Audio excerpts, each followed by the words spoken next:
Hello students, welcome to IAS by Heart. Welcome to the comprehensive editorial series. இன்னைக்கு important articles போறதுக்கு முன்னாடி let me remind you to get the best out of this initiative. Kindly download the highlighted newspaper to understand the gist of an issue and follow the newspaper notes regularly to understand background of the issue, especially if you are a fresher. So let's get into today's important article. So let's look at the first article, Reframing India's Foreign Policy Priorities. So இந்த article என்ன சொல்லுதுன்னா how India's relationship with other foreign countries அது எவ்வளோ தூரம் இந்த because this is new year right போன வருஷத்துக்கும் இந்த வருஷத்துக்கும் என்னென்னலாம் சேஞ்சஸ் நடக்க வாய்ப்பு இருக்கு. ஃபார் எக்ஸாம்பிள் ஒரு ஃபியூ கண்ட்ரீஸ் எடுத்துக்கலாம். இந்தியா சைனாவோட ரிலேஷன்ஷிப் எப்படி இருக்க போகுது, India Saudi, India US, India Russia, இந்த மாதிரி ஒவ்வொரு நாட்டோட ரிலேஷன்ஷிப்பும் எப்படி மாற போகுது, எப்படி இருந்தது, எப்படி மாறணும், அதை சொல்றதா இந்த ஆர்டிக்கலோட மோட்டிவ். ஸோ இப்போ என்ன சொல்றாங்கன்னா, since there is a leadership change in US, this is most awaited change. ஆனா இந்த சேஞ்ச்னால இந்தியாவோட ரிலேஷன்ஷிப் இல்லைன்னா இந்தியாவோட பொசிஷன் இந்த குளோபல் சினாரியோ மாறுமா, இந்தியா யூஎஸ்க்கு உண்டான ரிலேஷன்ஷிப் மாறுமா, how will it affect India positively or negatively அப்படின்னு பார்த்தோம்னா there be only minimal change. Because ட்ரம்போட பாலிசிஸ் எல்லாம் மோஸ்ட்லி ஆன்டி சைனாவா இருந்ததே தவிர ஆன்டி இந்தியாவா இல்லை. So the policies that will be getting will be only continue, என்ன சொல்றது, போன பாலிசியோட கண்டினியூவேஷனா தான் இருக்குமே தவிர டிராஸ்டிக் சேஞ்சஸ் இருக்காது. ஃபார் எக்ஸாம்பிள் H1B விசாவோட நார்ம்ஸ் வேணா ரிலாக்ஸ் ஆகுமே தவிர it will not be open to all the Indians. அந்த மாதிரி கொஞ்சம் கொஞ்சம் சேஞ்சஸ் தான் இருக்குன்னு சொல்றாங்க. Europe has turned its back on US and revived its China links. இந்த ஆர்டிக்கிளோட மெயின் தீம் என்னன்னா, most of the countries, not சில கண்ட்ரீஸ் தவிர most of the countries are moving towards China.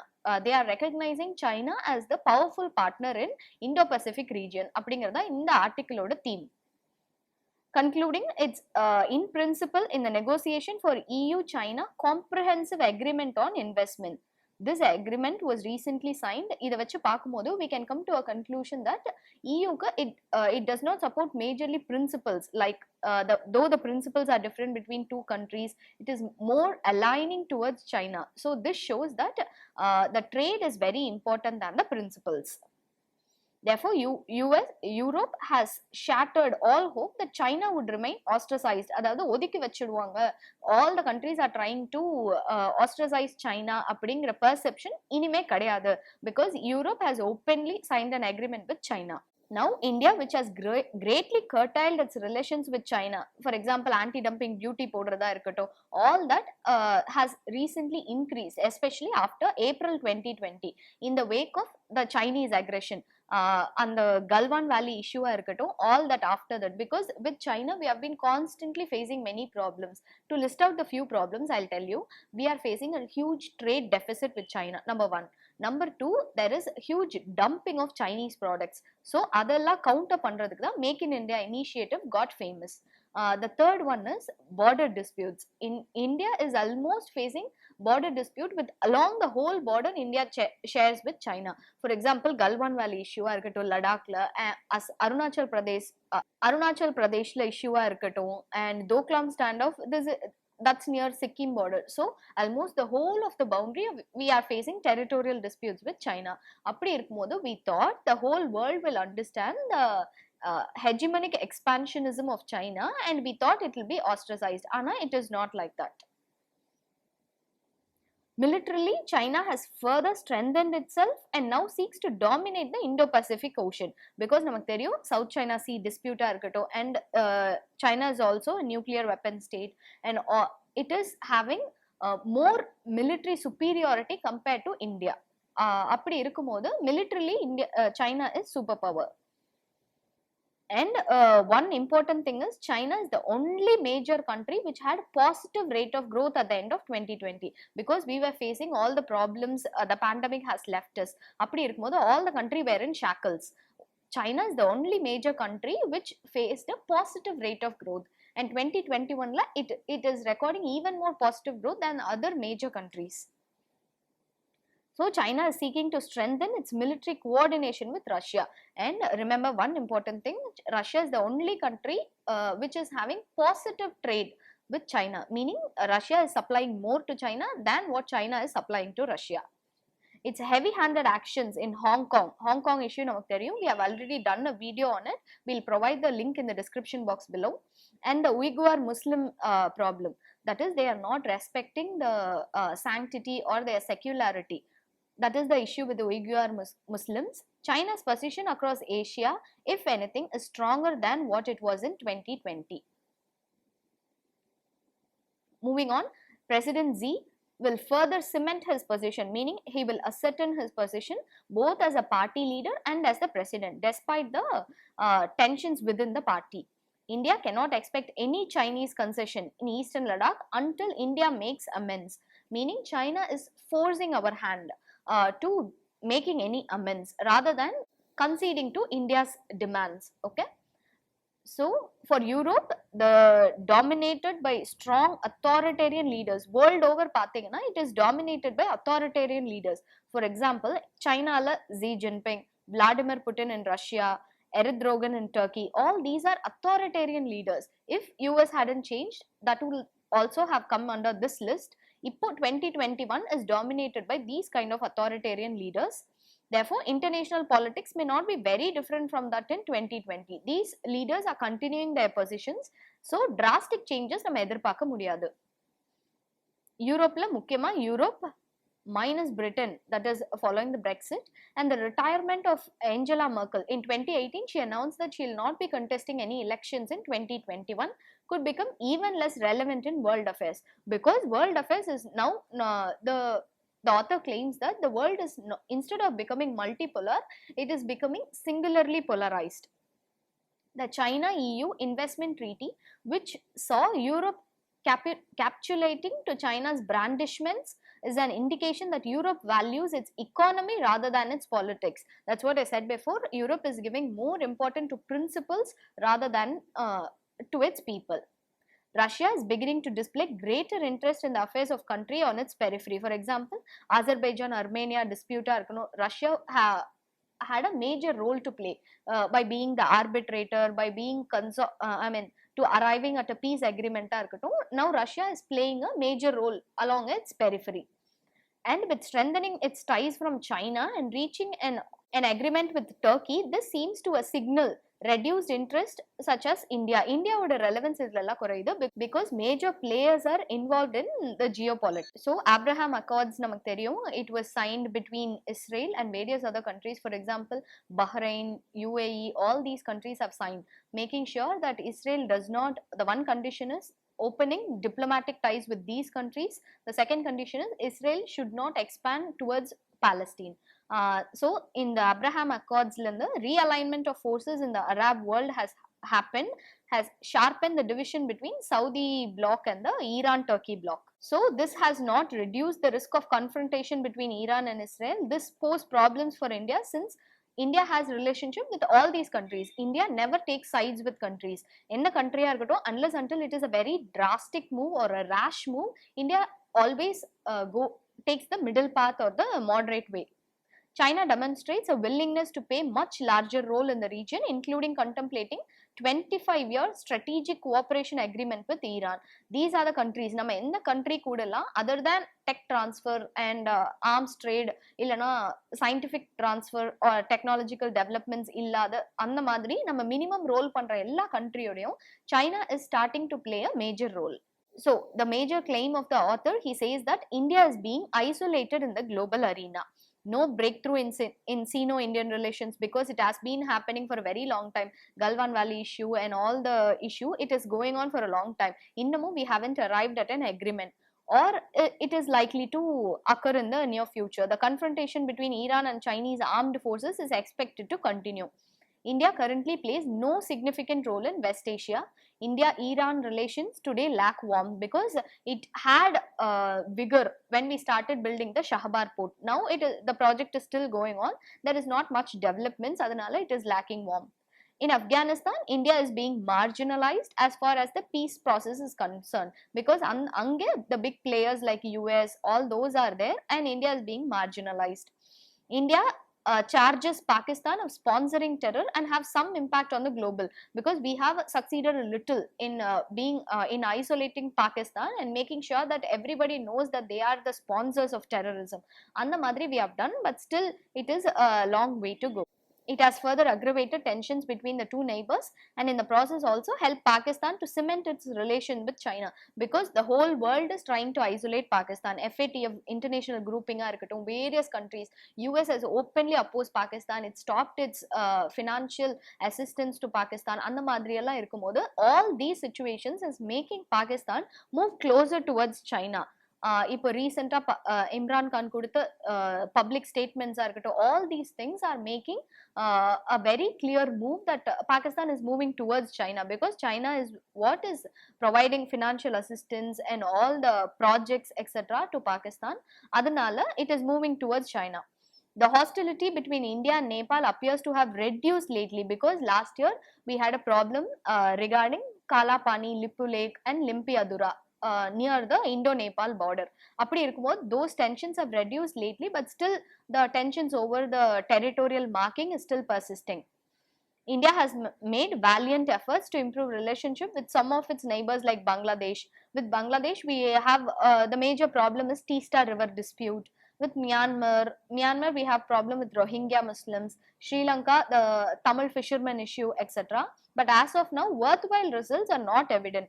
Still, எல்லாமே அந்த டாக்ஸ் கோயிங் ஆன் ஃபேஸ்லயே இருக்கிறதுனால எவிடென்ட்டா we have solved this issue, இல்லனா we have come to a conclusion, அந்த மாதிரி இன்னும் எந்த ப்ராப்ளமும் முடியல.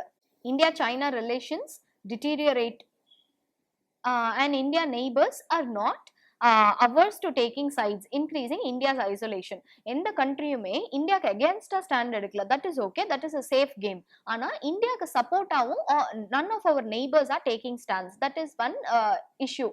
நம்ம இது ஒரு ப்ராப்ளமா பெருசா எஸ்கலேட் ஆகுனா what are the countries that will surely support India அப்படின்னு நம்மளால இன்னமும் பின் பாயிண்ட் பண்ணி சொல்ல முடியல. So let's look at this. இது நம்ம அப்படியே மெயின்ஸ்ல யூஸ் பண்ணலாம். India's foreign policy objectives are to widen its sphere of influence. Like இந்த ஏரியால மட்டும் இருக்க கூடாது, how we are அந்த மாதிரி மட்டும் இல்லாம we have to make sure that we are doing something. For example, இப்ப ஸ்ரீலங்காவுக்கு we provided free ambulance service, and the prime minister of the country also thanked us, saying this was very helpful during COVID times. அப்புறம் we are undertaking a housing project. அப்புறம் நேபாளுக்கு we provided vaccines because it is majorly landlocked country. அப்படி இருக்கும்போது இந்த மாதிரி we have to make sure that our sphere of influence is widened. We have to enhance our role across the nations and make its presence felt as an emerging power in an increasingly disruptive global system. Because இன்னைக்கு எப்படி எந்த மாதிரி global system போகும்னு தெரியாது. All the countries are fighting with their neighbors. They have good relations only if they are far away. அந்த மாதிரி இருக்குமோ, for example Armenia, Azerbaijan இருக்கட்டும், US, Mexicoவா இருக்கட்டும், அந்த மாதிரி all the countries are having problems with their neighbors. That's what they call disruptive global system. Today, India's voice and counsel are seldom sought or listened to. We have been marginalized அப்படின்னு சொல்றாங்க, but we can change this. How? From January 1, India has been elected as the seat. We have been given a seat in UN Security Council for the month till August 2021. But to make a real impact, we must seek to possess substantial weight to shape the policies more so in the traditional areas of influence.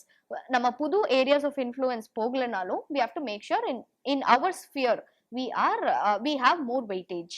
One other perception is that India's closeness to US has resulted in the weakening of its links with traditional friends such as Russia, Iran, impacting the country's image. For example, நீங்க ஒருத்தவங்களோட ஃப்ரெண்டா இருக்கீங்க, but they have problems with another countries னா whom you are friend with, அப்படி இருக்கும்போது கண்டிப்பா relationship strain ஆகதா செய்யும்.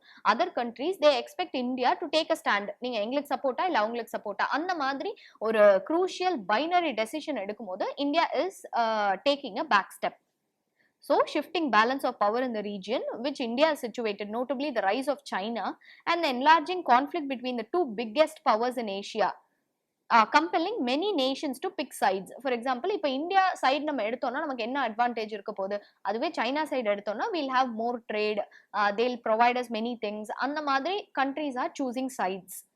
India's foreign policy suffers from ideational vacuum. It is not the sharp decline in the economy, problems caused by account of the pandemic or the growing polarization. அது மட்டும் பிரச்சனை கிடையாது. But also across the nations and societies, more possibly India's inability to fail and the failure in ideational realm that lies in the root of our foreign policy is the problem. So currently India remains isolated from two important supranational or supranational bodies. அதாவது ஒன்று வந்து நான் alignment movement, இன்னொன்று SAARC. SAARC வந்து ஏன் relevance போச்சு அப்படின்னா, what ever ideas India is proposing, Pakistan kept on voting against it. அப்படி இருக்கும்போது the relevance of SARC went down and the relevance of BIMSTEC went up.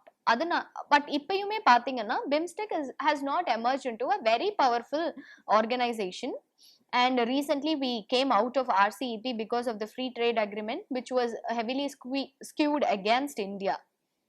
And we have failed to take advantage of the RIC, அதாவது Russia, India and China grouping, even as the relations with Russia and China have deteriorated. So what we have to do is, what is urgently required apart from competent statecraft is the adoption of prudent policies. Like இன்னைக்கு நம்ம ஒரு policy adopt பண்றோம் அப்படின்னா, how much effect or how much change will it come to the geopolitics and will it benefit India? அந்த மாதிரி far sighted views பார்க்கணும் அப்படிங்கிறது தான் இதோட aim. We have to pursue of realistically achievable objectives and above all a demonstration of continuity of policy irrespective of changes in the nature of administration. இன்னைக்கு ஒரு government இருக்கு, நாளைக்கு if the government is changing, we should not change the policy entirely. Instead, we should make sure that there are few amendments which will take India or improve its position in the global arena. That should be the focus. So this is the gist of the article. You can read the entire article from the highlighted newspaper PDF. So let's move on to the next important article.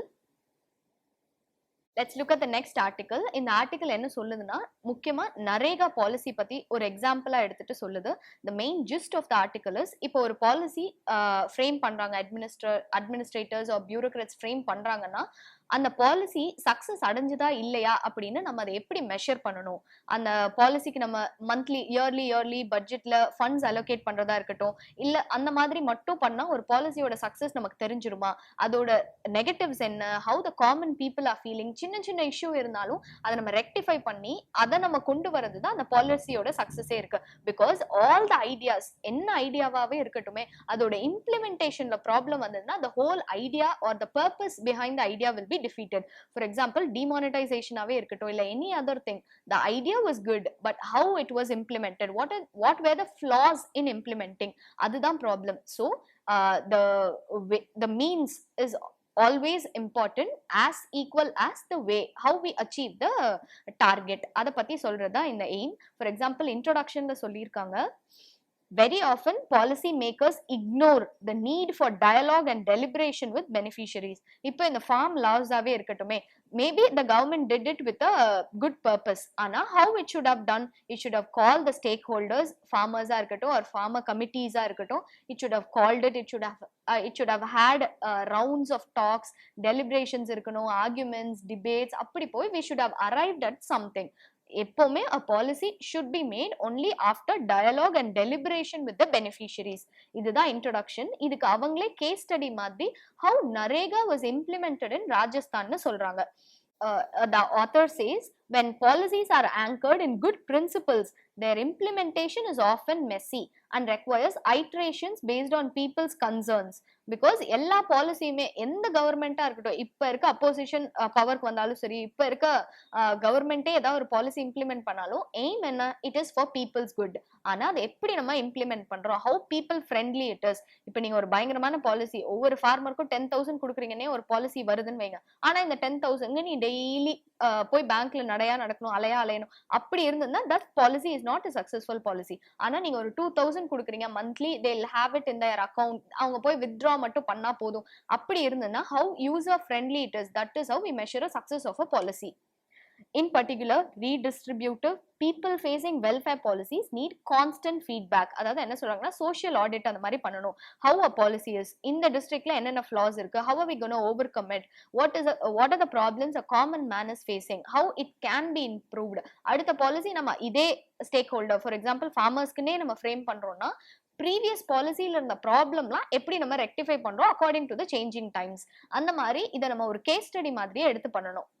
NREGA Rajasthan இது வந்து இன்னைக்கு நம்ம சொல்ற case study. For example what were the problems they faced அப்படின்னா, நரேகால என்ன பண்ணாங்க, இப்போ ரீசெண்டா there were many subscriptions, many people went and signed in to NREGA because of the migrant labours. Urban ஏரியாஸ்ல இருந்து ரூரல் ஏரியாஸ் போனவங்களா இருக்கட்டும், அந்த மாதிரி இருக்கவங்க எல்லாம் they signed up more for NREGA. அதுக்கு நம்ம வெறும் ஃபண்ட் அலோகேஷன் மட்டும் பண்ணா பத்தாது. அந்த மாதிரி இல்லாம what were the problems they are facing when they do their work, இன்னைக்கு பண்ணி முடிச்சிட்டாங்க, அவங்களுக்கு கொடுக்க வேண்டிய சம்பளத்தை நம்ம ஒரு 10 நாள் இல்ல ஒரு மாசம் டிலே பண்ணி கொடுத்தோம்னா how will it be useful for them? Because these are daily wage workers, they want daily wage for the survival of their family. அப்படி இருக்கும்போது அவங்களுக்கு ஏன் டெய்லி பணம் போய் சேர்றது இல்ல? பணம் போய் சேர்றதுல என்ன problem? Because most of them would be illiterate. அவங்க கிட்ட போய் நீங்க ஆதார் கார்டு, பேன் கார்டுலாம் லிங்க் பண்ணிட்டீங்களா பேங்க் அக்கௌண்டோட? உங்க கிரெடிட் கார்டு ஒழுங்கா, உங்க டெபிட் கார்டு ஒழுங்கா ஒர்க் பண்ணுதா? Did you forget your ATM password? இந்த மாதிரிலாம் நம்ம அவங்க கிட்ட டெக்னிக்கலா கேட்க முடியாது. அதுக்கேற்ற மாதிரி நம்ம பிசினஸ் கரஸ்பாண்டன்ஸ் வச்சுட்டு வாட் ஆர் த ப்ராப்ளம்ஸ், ஏன் உங்களுக்கு காசு இன்னும் வரல, இல்ல அவங்களையே நம்மள எப்ப பாரு பேங்க்குக்கு நடக்க வைக்கிறோம் அப்படின்னா, நரேகாங்கிறது ஒரு it is one of the most successful scheme that was implemented all over the world because it provides minimum 100 days of guaranteed workship. The idea behind the scheme is a very successful idea. Just because of its implementation flaws, many people are facing problems. அத ராஜஸ்தான்ல எப்படி rectify பண்ணாங்க? For example Aadhaar card ரிஜெக்ஷன்ஸா இருக்கட்டும், இல்லைன்னா வந்து if payment is delayed, ஏன் delay ஆகுதுன்னு அவங்களுக்கு தெரியணும். பிகாஸ் அவங்க கண்டிப்பா அவங்க இருக்க இடத்துக்கும் ஏடிஎம் ஃபெசிலிட்டியும் தூரமா இருக்கும். இங்கன்னா அவங்க டிராவல் பண்ணி ஏடிஎம் வந்து ஏடிஎம்ல ஆனா காசு போடல, இதை ஒரு டெய்லி 3 நாள் 4 நாள் போட்டாங்க பார்த்துட்டே இருந்தாங்கன்னா அவங்களுக்கு என்ன தோணும், இது ரொம்ப காம்ப்ளெக்ஸ் ப்ரொசீஜரா இருக்கு, ஐ கேனாட் அண்டர்ஸ்டாண்ட் திஸ், எனக்கு பேசாம கையிலேயே காசு கொடுத்துருங்களேன் அப்படின்ற ஒரு கிளைம் வர ஆரம்பிக்கும். அப்புறம் நம்ம எப்படி டிஜிட்டல் லிட்ரஸி இல்லைன்னா ஃபினான்ஷியல் லிட்ரஸியை எப்படி ஒரு காமன் மேனுக்கு நம்ம செலுத்த முடியும்? we should make sure நம்ம அவங்க மைண்ட்ல எப்படி ரெஜிஸ்டர் பண்ண வைக்கணும் அப்படின்னா, it is a very simple process. இன்னைக்கு நீங்க போயிட்டீங்களா, நீங்க வீட்டுக்கு போய் சேர்றதுக்குள்ள காசு உங்க அக்கௌண்ட்ல வந்துரும். காசு உங்க அக்கௌண்ட்ல வந்தா நீங்க பாட்டுக்கு ஏடிஎம்ல இந்த நம்பர் மட்டும் ஞாபகம் வச்சுக்கிட்டீங்கன்னா அதை வித்ட்ரா பண்ணிக்கலாம். அந்த மாதிரி எந்த அளவுக்கு நம்ம ப்ராசஸா அவங்களுக்கு ஒரு இல்லிட்ரேட் ஒரு காமன் மேனுக்கு சிம்பிளிஃபை பண்ணி சொல்ல முடியுமோ அந்த அளவுக்கு தான் அந்த ப்ராசஸ் சக்சீட் ஆகும். இல்லைன்னா நம்ம பெரிய பெரிய இனிஷியேட்டிவ்ஸா இருக்கட்டும், லைக் டிஜிட்டல் இந்தியா, ஆர்பிஐ எடுக்கிற ஃபினான்ஷியல் லிட்ரஸி ப்ரோக்ராமா இருக்கட்டும், இதெல்லாம் ஒரு காமன் மேனுக்கு பெனிட்ரேட் ஆகவே ஆகாது. So field officials often resort to temporary and incorrect quick fixes like இப்ப காசு வரலீங்களா, நாளைக்கு வந்துருங்க, இதுக்காக நீங்க பேங்க் வந்துட்டே இருக்காதீங்க அப்படின்னு சொல்லிடுவான். ஒரு பேங்க் அஃபீஷியலுக்கு அவன் வேலை என்னன்னா அது சால்வ் பண்ணும், அவ்வளவுதான். அல்டிமேட்டா அது ஃபைனலா சால்வ் ஆகுதா? Are we restoring the confidence in the banking system? That is what we have to focus in. The reasons for rejections are rarely provided, thereby adding more uncertainty to the precarity. Because நமக்கு அது ஒரு 100 ரூபாய்க்கு இத்தனை நடக்கிறாங்களே அப்படி தோணும். அவங்களுக்கு that is what is there for their survival. We should not underestimate their needs. ஆனா இதுல practical administrative difficulty என்னன்னா, it is difficult to look into each payment, understand the reasons for rejection, help the worker take action in individual basis. அந்த மாதிரி இருக்கக்கூடாது. இதுல எந்த இடத்துலயுமே laxity இருக்கக்கூடாது. அவங்க நேம் ரெஜிஸ்டர் பண்றதுல இருந்து அவங்களுக்கு எவ்வளவு காசு போய் சேரணுங்கிறது வீக்லி நம்ம அதை போடுறதா இருக்கட்டும், இல்ல டெய்லி போடுறதா இருக்கட்டும், அண்ட் அதை அவங்க ஃபைனலா எடுத்துக்கிறதா இருக்கட்டும். This whole process we can make this seamless because that is how it is. இப்போ நம்ம ஆன்லைன்ல ஷாப்பிங் பண்றோம், இன்னைக்கு போடுறோம், நாளைக்கு வருது. If product is not good, we are exchanging again or refunding. How this process is seamless? How is the private sector able to do it? Why can't the government do it with so much big resources, with so much big people and the power it has? ஏன் நம்மளால அதை பண்ண முடியாது? ஷியரா பண்ணலாம். To resolve the payment rejections, the Department of Rural Development of the Government of Rajasthan held numerous discussions. எப்படி Rajasthan government இதை over come பண்ணுச்சுன்னு சொல்றாங்க. Rajasthan government, it was able to clear 380 crore worth of payments to workers which were earlier stuck due to rejection. Because உங்க இப்போ அவங்க ஒரு NREGA worker கிட்ட உங்க பேர் என்ன, உங்க அக்கௌண்ட் நம்பர் என்ன அப்பெல்லாம் நம்ம கேட்கறோம்னா, அவங்க பேர்ல ஒரு சின்ன ஸ்பெல்லிங் மிஸ்டேக் இருந்தா கூட நம்ம அனுப்புற அமௌண்ட் அவங்களுக்கு போய் சேராது. ஸோ இந்த மாதிரி சின்ன சின்ன டெக்னிக்கல் கிளிச்சஸால அவங்க பேமெண்ட் அவங்க ஒர்க் பண்ணதுக்கான ஒர்க்கோட பேமெண்ட் அவங்களுக்கு போய் சேராம இருக்கும். அந்த மாதிரி டெக்னிக்கல் கிளிச்சஸ்லாம் நம்ம எப்படி ஓவர் கம் பண்றோம்? we should make sure that the officer is very patient and understand the concerns. அந்த மாதிரி if we take very small initiative, it will make a very big change. Currently in Rajasthan, only 2.7% payments are pending with the state government and 12.3 are under process. So this is how they rectified. Main aim enna to having more dialogue, discussion, having survey, door to door survey அந்த மாதிரிலாம் எடுத்து what are the problems they are facing அத பார்த்து தான் இதை cure பண்ணியிருக்காங்க, இந்த ப்ராப்ளமை over come பண்ணியிருக்காங்க. Open communication channels, eagerness to work with worker groups and keen ear to the ground have benefited thousands of Narega workers in Rajasthan. So இப்படி இருக்கும்போது என்ன நடக்கும், ஓகே நம்ம இந்த வேலைக்கு போகலாம், இன்னைக்கு இல்லைனாலும் காசு நாளைக்கு வந்துடும். First of all, we should make sure that the illiterate common man has confidence in the government and in the banking system. இது ரெண்டையும் நம்ம பண்ணோம்னாலே they'll be coming more towards the government. And one more e-governance initiative what they took was the Jan Suchna portal or JSP. It is actually a single platform in the public domain providing information across 60 departments of over 104 schemes. என்னென்ன ஸ்கீம்ஸ்லாம் government இருக்கு, அந்த government அந்த ஸ்கீம்ஸ்க்கு யார் யாரெல்லாம் beneficiary ஆகலாம், யார் யாரெல்லாம் beneficiary ஆக முடியாது.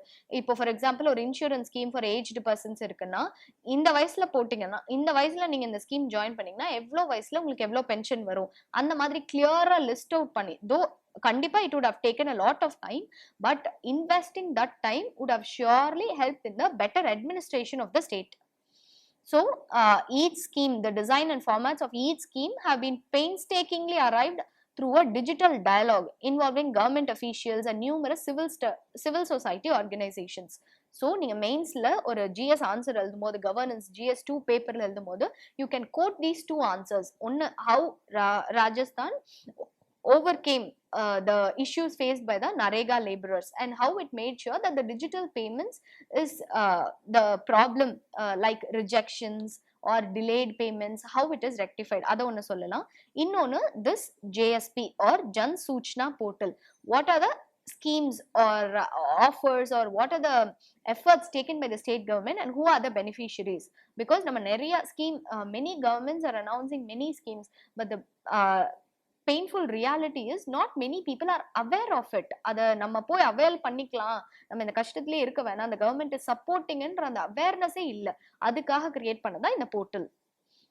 American civil rights activist, what he says is deliberation and debate is the way you stir the soul of our democracy by launching few schemes. அதுக்கு வந்து நியூஸ் பேப்பர்ல ஒரு நாலு நாள் வருது, that is not how you do it. Deliberation and debate is the soul of democracy. Federalism and good governance require constant constructive engagement between people and officials. And the sarkar, and the madri, or the gap between the government and the normal people or the citizens of the state, irundadunale, and there will not be good governance. So we have to pay attention to multiple points of view and listen to the voices of marginalized, which is a prerequisite for a good democracy. That is what is the gist of this article. This will help you in writing your GS2 or governance answers. So have a look at this article, have a quick read about it. Let's move on to the last article for today. So let's look at the last article for today, a step back in gender equality. In the article edoda follow up na, recently we saw an editorial and we have also provided a comprehensive editorial analysis on this. How will it be if we provide wage to women who are doing household work? For example, இப்போ உங்க அம்மா work பண்றாங்கன்னா உங்க அம்மாக்கு அம்மா daily dosa ஊத்தி தரீங்கல்ல, இந்தாங்க இந்த காசு வச்சுக்கோங்க அப்படின்னு நம்ம கொடுத்தோம்னா எப்படி இருக்கும்? Will it be recognizing their effort? Will it be like acknowledging how will it women's work in the household? அப்படி இருக்குமா? Or will it backfire? அதை பத்தி ஒரு ஆர்டிக்கல் எடிட்டோரியல்ல வந்திருந்தது. அதோட நெகட்டிவ் இஷ்யூஸ் என்ன அப்படின்னு சொல்றதா இந்த article. To trace the origins of this, Makkal Needhi Mayamoda Talaivar, Mr. Kamala Hassan, he said that when we come to power, women in the household who are working tirelessly, we'll be paying them wages, thereby making sure that we acknowledge the contribution they make to the family and to the society, eventually to the nation. That was his claim. So what are the problems or what are the not well thought issues in this idea அப்படின்னு சொல்றதா இந்த article. This reopened the old but unsettled academic debate like should women be paid wages? Women bear a disproportionately high burden of unpaid domestic work and care work in India, because namak theriyum women do a lot of work rather than men in Indian scenario.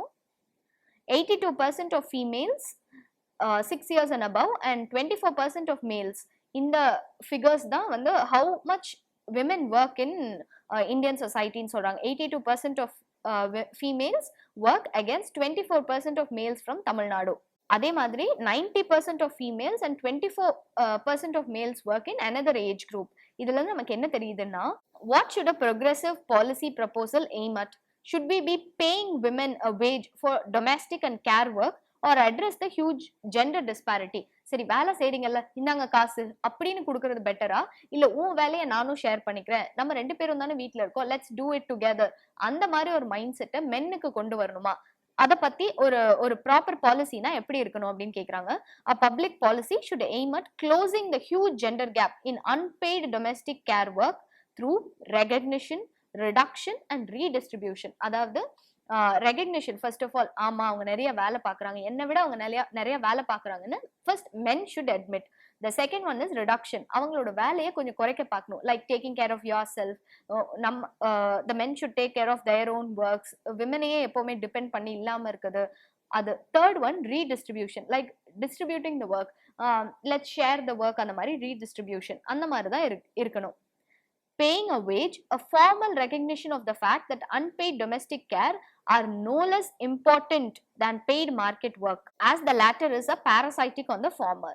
Since it is women who predominantly carry out unpaid domestic work, it is often at the expense of their employment. For example, மெயினா நம்ம விமனோட drop out rate பார்த்தீங்கன்னா, ஒன்று motherhood, இல்லைன்னா maternity, இல்லைன்னா marriage. இந்த 3 தான் அவங்களோட main reason. இந்த 3மே அவங்களுக்காக பண்ணிக்கிறதே இல்லை.